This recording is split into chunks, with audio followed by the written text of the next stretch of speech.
Update number 5. Today I was just gonna prep this area.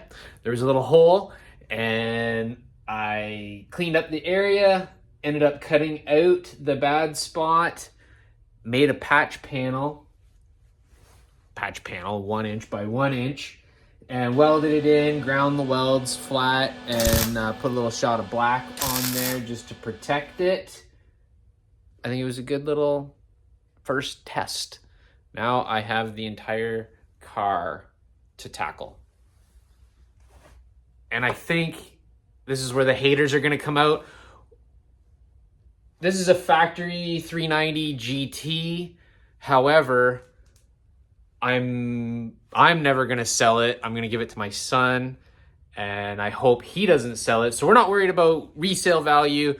We're worried about safety. So I think we are gonna upgrade the front suspension after we fix the frame.